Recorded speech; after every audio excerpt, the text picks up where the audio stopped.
Guys, isang magandang umaga sa ating lahat. So nagulat yung ating Red. So ito na yung pairing natin ngayon. Yan si Red at saka si Black, siya mo asil. So binago ko pala yung setup guys ngayon.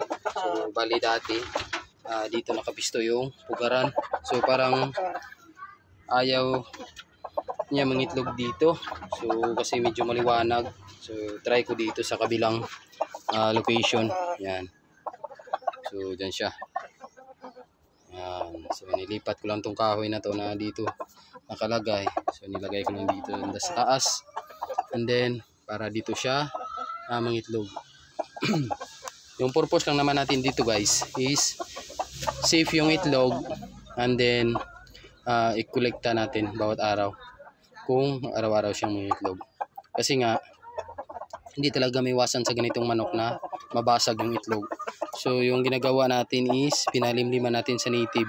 So sana magsabay yung paglimlim ng native natin and then sa pangingitlog nito. Kasi sayang yung mga itlog guys. Tulad na lamang ng isang naglilimlim natin dyan sa kabilang breeding pen. So 9 na pirasong itlog, bali 2 talaga yung nabasag. So 7 piraso lamang yung na natitira. So yan. So ready to breed na rin to guys. Yan. Umupo na rin to guys. Na medyo natatakot lang kay Red. So yan ang ating pairing ngayon. Yan guys, oh. Ang pogi ni Red. So ang bigat kasi ni Red guys. Malapit nang mag 4 kilos kasi ito guys.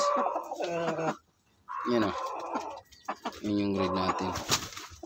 Yan yung ating pairing ngayon. So sana maka itlog to ng marami para meron tayong bagong mga pasisiw.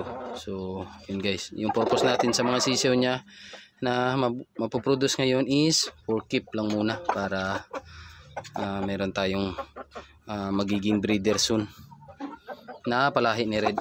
Yan. So yun guys, yan siya. So yan yung pakainan nila. Yan yung katubigan.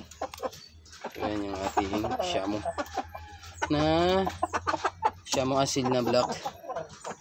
Yan siya guys. So hopefully mangingitlog na to ngayong araw. So yan guys, abangan natin mamaya. So yun lang guys for today's vlog.